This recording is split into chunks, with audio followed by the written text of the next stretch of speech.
Thanks for joining us today on Mormon Land, where we explore news in and about the Church of Jesus Christ of Latter-day Saints. I'm Senior Managing Editor Dave Noyce. I oversee the Salt Lake Tribune's faith coverage. I'm joined again by Senior Religion Reporter Peggy Fletcher-Stack. Hi, Peggy. Hi, Dave. We remind you about another way to support Mormon Land. Just go to patreon.com, where with a donation as small as $3 a month, you can access transcripts to our podcast, our complete newsletter, and all of our exclusive religion coverage. Again, that's Patreon, patreon.com/Mormonland. Now for today's show. The recent acquisition by the Church of Jesus Christ of Latter-day Saints of Mormonism's first temple in Kirtland, Ohio, along with historic buildings in Nauvoo, Illinois, similarly tied to founder Joseph Smith and his band of believers, thrilled the faith's members. For followers of the Community of Christ, formerly known as the Reorganized Church of Jesus Christ of Latter-day Saints, and the longtime, diligent, devoted caretakers of these properties, the sale, which the church's top leaders acknowledged was painful, brought sadness, heartache, and tears. While grateful for the good the $192 million purchase price will do for the faith's future, they lament losing ownership of these cherished pieces of the past. Here to discuss that past and that future is David Howlett, a Community of Christ historian, visiting religion professor at Smith College in Massachusetts, and author of Kirtland Temple, the biography of a shared Mormon sacred space. He joins us today via Google Meet. Professor Howlett, welcome. Thank you. Glad to be on your show today. Yeah. So David, how did the news of the sale hit you, like personally and professionally? Well, I'd spent 12 summers of my life living in Kirtland and giving tours to the temple, studying the temple, interviewing people, thinking about it, writing a dissertation, later a book about it. So I had invested a lot of my professional life thinking about it through these different academic terms, but also my personal life. So there's a lot of sadness that went along with hearing about it. I went to a very personal place. I went back to Facebook and I looked at a picture of my dad and I when I gave him a tour in 2019 of the temple. And I think as an academic, I know that things aren't just things. Things stand on a continuum between thing and person. If I were to sell my grandparents' wedding ring, I might sell it, but I'd still feel some regret over it because it's not just a thing. There's something in between that. And I also thought about how things sometimes bring people together. And I thought about how people sometimes drift apart, fathers and sons and families, but sometimes things bring people back together. And I thought about that day with my dad and how that thing, the Kirtland Temple, brought us back together. It was the first time he had seen it in his life. He had told me about it as a kid. I'd known about it from his stories. And then to be able to come together, as a family in a relationship as adults now. I thought about that story and I thought about what that meant to me and my father too. Mm-hmm. David, did you know the sale was coming? Or were you involved at all? Like maybe not in the negotiation, but just the chatter between the two groups? No, I learned about it the night before. So okay. A Community of Christ apostle called me and told me about it and told me about the process. And I did my my processing with him, and I realized what I was doing to him. I was doing to him what happens to my wife. My wife's a priest, an Episcopal priest. And when bad things happen that she's also feels bad about, people process with her, and she has to do that over and over and over and over again with people. And it really hurts too, but she has to maintain that pastoral relationship. And I realized I was doing that to this apostle. And he called me, and I really apologize for that. But it was for me that my first step of trying to come to terms with it too as a person. So, David, do you think the sale of the temple and the other buildings and artifacts was a good thing? It's a profoundly complicated question. So I think I don't, in terms of immediate funding for the church for its future, it gave the church some capital that it can invest to ensure a certain kind of endowment income. for the future. That's good in that sort of business sense for funding. It is harder to tell the church's story about the 19th century past and connect with it without those places, for sure. And, things just aren't things. It's not just paper and places that are detached from it, but people have literally cared for these places for generations. And it's not just about ownership, but care is another way of like having a relationship to something. And so when it's that kind of care, you lose that relationship with care. That's also something that's a profound loss too. So there's a profound loss in this, I think, overall.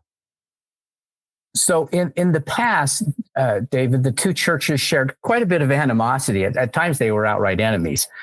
This cell seems to represent another sign of an increasing, shall we say, détente. What is the state of the current relations between the Community of Christ and the Church of Jesus Christ of Latter-day Saints? I think that one of the best places of relationship between the two churches had been through historic sites. And because you had professionals invested in a common history, and also invested in common methods in terms of like historical preservation, telling historical stories, but also knowing too that they had to tell these stories to faith communities. That kind of bonded at least those two churches through those communities together.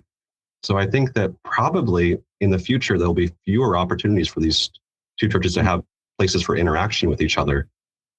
So I don't see that's necessarily a good thing either. So that's a loss as well, because there was a better relationship because of the historic sites. So can you give our listeners a brief overview of the ownership history of the Kirtland Temple? Sure. In the 1830s, the temple title in a legal sense was clouded because there was many breaks in the chain of title. That wasn't intentional. It was just the confusion of the era of people and things like that. So by 1862, a man named Russell Huntley thinks that he buys the temple at auction for $150. He's a Latter-day Saint, not from the Utah faction, but a kind of independent faction in the Midwest at that point. He later becomes RLDS, and he finds out actually he does, and he then gives that to William Marks and Joseph III. It ends up that's not actually a legal sale on what he buys.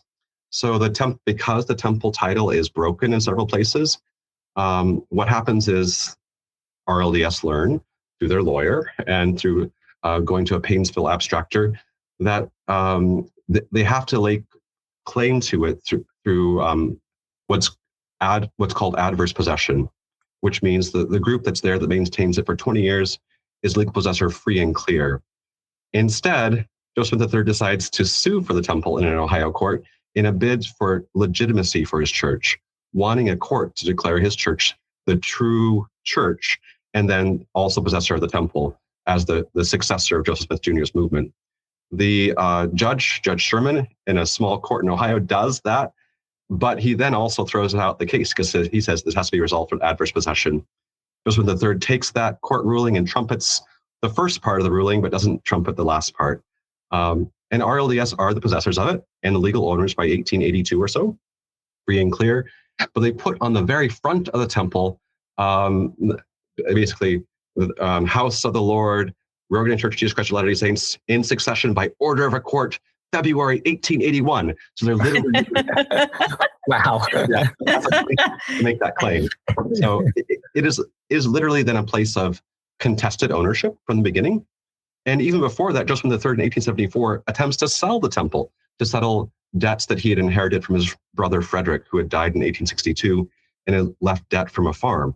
And Emma Smith even tells Joseph III, why didn't you sell the temple? And so this whole process of interest in the temple begins through that. The earliest church then says, no, this is, the bishop says of the earliest church, this is not your Joseph III, this is the church's. And then it kicks off this kind of thing about legitimacy with the temple that it's then used for. And from that point forward, there is off and on RLDS congregation meeting in the temple starting in the 1880s regularly. There are conferences, general conferences, the RLDS call them in that time period, in the temple at times. It becomes a historic site. There are tours through it. There are always tours through it, by the way, from the earliest period of the 1830s to the present. And so it becomes then a congregation until 1959, when the congregation moves out to across the street and becomes simply a dedicated historic site after that for special services and tours. So it's a complicated history, but the ownership is all about adverse possession in the end of the temple. That's fascinating. So you talked about giving tours yourself, including to your father. You talked about several years ago. How did the Community of Christ tours go for the Kirtland Temple? I mean, what were guests told? There's an evolution in terms of the temple, like the tours. The earliest tours that I can find are from the 1950s. And it's clear from the 1950s tour scripts that I did doing research for my book, that it's being used as a prop for talking about the one true church and talking about the restored gospel and like the order of the church offices of this true priesthood. So it is a way of, in the 50s, RLDS have these things called the Go Ye and Teach slides, which are very much like what the LDS Church has at the same era for their missionary materials. So it's kind of a prop for that. But by the time we get to the 60s and 70s, there's a growing professionalization of historic sites that begins with the people involved. Their professional historians are now part of it, rather than folks who are 70s, which are kind of missionaries in the RLDS Church. And that changes the temple tours, and it changes how things are shared. And that professionalization continues throughout the 80s, 90s, into the 2000s, as the staff have like museum studies degrees or history degrees or religious studies degrees that are working for the site. So that's, and the tours reflect that. And during the pandemic, there was even a virtual tour, if I remember correctly. You could sign up and take a virtual tour. Yeah, it was a creative attempt to try to make the sites work during the pandemic still. Right. So correct me if I'm wrong. I think you said this in our earlier story, but in the Community of Christ tradition, it is not part of the tradition to say that Christ and those biblical prophets appeared in the temple? Or do guides tell people that? So I think that it would have been part of tours. Certainly earlier RLDS official church histories talk about it. However, so there is a kind of today an assumed common sense notion of what that means for LDS folks, which I don't think would have been clear for 1830s folks at all. And certainly was not clear for RLDS folks because they were a different tradition. And that illustrates that there's a tradition the LDS Church built around that tradition, which RLDS did not share because they didn't have the same tradition. So for LDS, it legitimizes temples today and the ordinances and the power to do them today. RLDS read it as an appearance of Christ to accept the temple and didn't have a theology of keys to accompany it. So that theology of keys, of course, in the LDS Church is not at all clear in the 1830s, but it develops over time into Nauvoo, evolves even further in the Salt Lake Valley for what it means. And so there's a kind of like reading back into a tradition of a present understanding that often LDS guests at the temple would have, that they'd want then Community of Christ guides to affirm, which meant that guides would be kind of put in a position of often sharing the story and saying, this is it from Joseph Smith's journal from 1836, written by a scribe, and leaving it there. But then oftentimes guests would want people to say something further, which wasn't really part of the theology of the Community of Christ tradition even. So guides sometimes they'll say that this is important for LDS guests who come on tours. They try to phrase it in a way that was respectful, that sometimes the distancing of the language sometimes though would be a bit off-putting for sometimes for LDS guests. So now with the LDS Church owning the temple, the narrative about the temple is likely to change. What are your hopes that the Utah-based faith will showcase, for how the Utah-based faith will showcase the temple and the other buildings? Well, I have a lot of trust in the folks in the church history department. These are professionals that have PhDs from real institutions, and I mean, I trust their professional credentials. They're good people. So I know that they are also giving a message to primarily their faith community, because the vast majority of the guests will be LDS. Having noted that, I do hope there be some acknowledgement of other communities that find the Kirtland Temple important, and even something of note about the history of the temple after 1836, April 3rd, 1836. It's not just about that.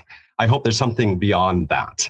It doesn't become the only reason why the temple exists for a tour. There's a long history that goes beyond that. So do you have any fears about what they might say, the new guides? I don't know if I will have, yeah. I don't know if I have fears at this present time. So I'd love to go on the tours and see what they produced in terms of their new scripts. Are you at all concerned in any way that it's missionaries that will be doing it? The LDS Church says under the guidance of professional historians, but does that give you any pause? Well, I can't dictate to the LDS Church about their training program. I could suggest that something that Community Christ did, we would have college age interns, not that much different than missionaries, really. They're the same age. We would do a class at night with them. It was a 3-hour college credit course. And I mean, it was a real college credit course where they had to read stuff and had to do papers, and it made them into better guides. So a real academic course, I think, could be really helpful for missionaries who maybe that's not why they thought they were originally called on the mission, but I mean, that could be helpful just to help them give better tours, and especially when people ask questions, because it's not just learning the tour script, it's knowing the stuff beyond the tour script to be able to give context to answer questions.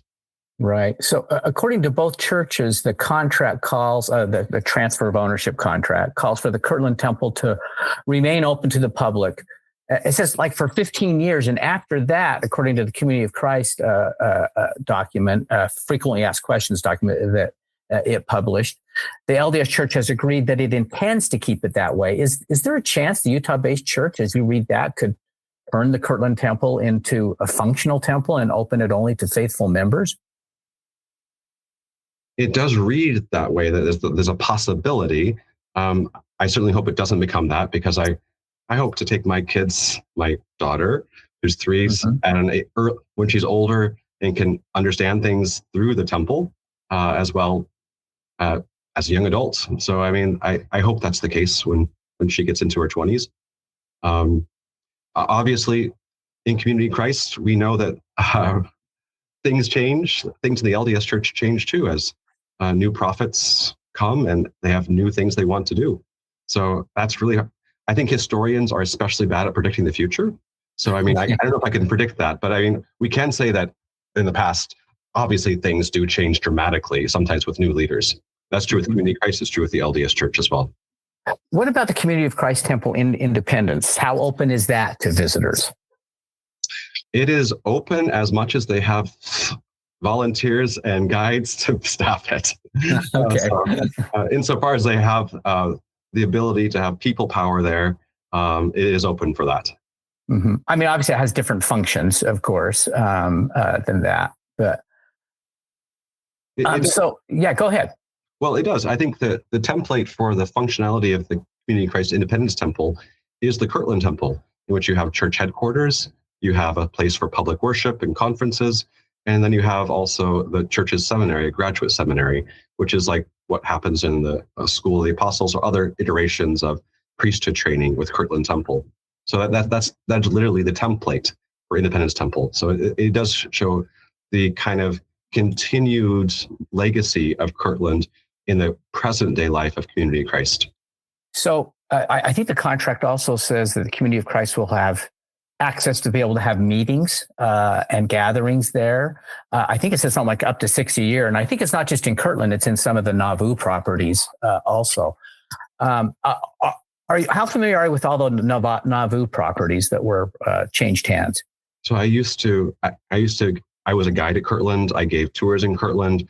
I was the college teacher at Kirtland. I was also for 3 years the college teacher in Nauvoo for the guide intern. So I'm pretty familiar in that way. Mm-hmm.